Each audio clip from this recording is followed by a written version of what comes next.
Who's heard of the new EEOC guidelines that came out in April? So the Equal Employment Opportunity Commission basically said in April that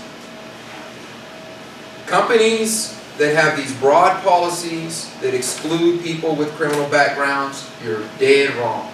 Because statistics show that more people of color, right, have offenses in their background, and these policies are going to have a disparate impact against them.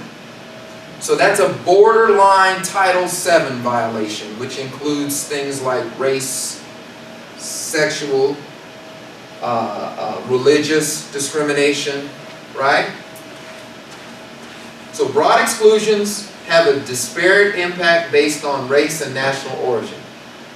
They also said we are encouraging companies to do individualized assessments, meaning if your customer goes to an employer, they run a background check, and they say this came up, they are encouraging that employer to come back to your customer and say this came up, tell us more details, and to take into consideration a few things. One being the job-related and business necessity standard for how that offense may preclude that person from working in that position. Another thing being the amount of time that has passed and the type of offense that it was. So now, and then they went on to recommend, you've heard of ban the box. EEOC is recommending removing the questions about convictions from job applications. Now here's what you need to know.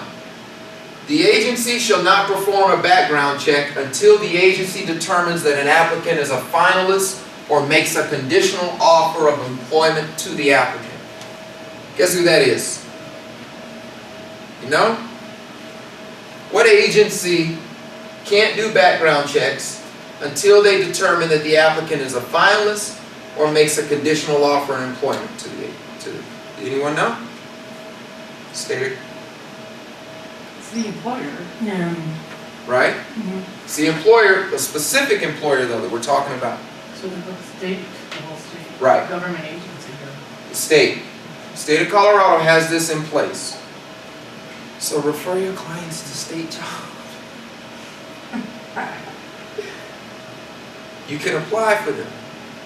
The state has and I'm using this term loosely because they don't call it this, but a similar ban the box standard that other municipalities have begun putting in place, like San Francisco, Philadelphia, and Detroit, and I think St. Louis.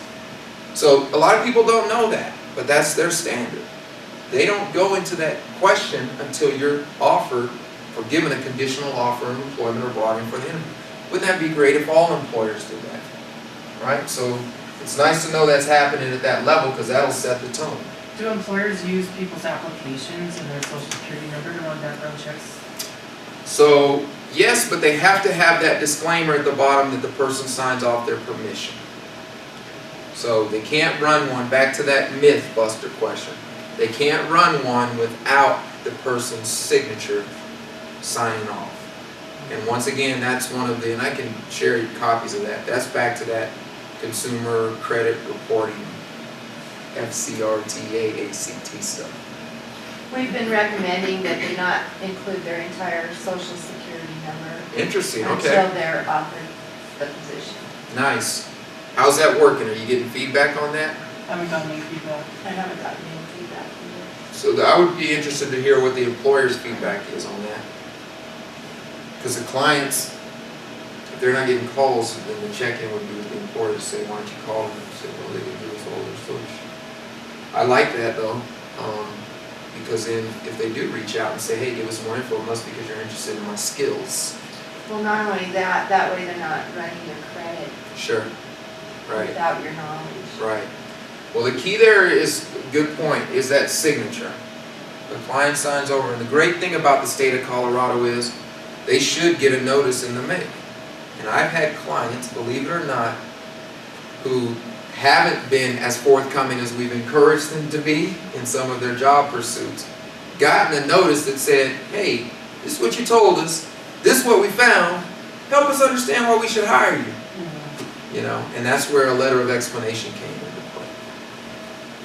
So, Over in Guelph, we've been getting a lot of our clients who have been getting the employment, they got to that point, they're offered the job, and then the background. And Right. so they're very excited, and then they don't get the job. yeah, And this is happening with call centers all over northern Colorado. so, So they're following the rule that they're not supposed to discriminate, but then it comes to that point. yeah, and that may That be, would be the offender. that's in Weld County? Yeah. That may be an EEOC matter. There's a couple of initial questions I have about that. One would be, from a job development standpoint, if that's happening with a particular employer, is there an opportunity to go have a conversation with that employer? Okay. And then two would be, what could be done differently with the client to help inform the employer at an earlier stage and empower the client, or shall I say empower the employer to make a different decision before getting their hopes up with a tentative offer. So some of that may be answered. There may not be anything, especially like I say, if it's an EEOC issue, that it may need to be addressed. The EEOC, in response to this guidelines that came out, they are doing trainings and putting together things to better inform employers about how to respond to this. You also got to keep in mind too, on Connecting Colorado, we had that tab that said, will you consider an ex-offender for hire? I don't know if you've noticed, but since June, it's gone.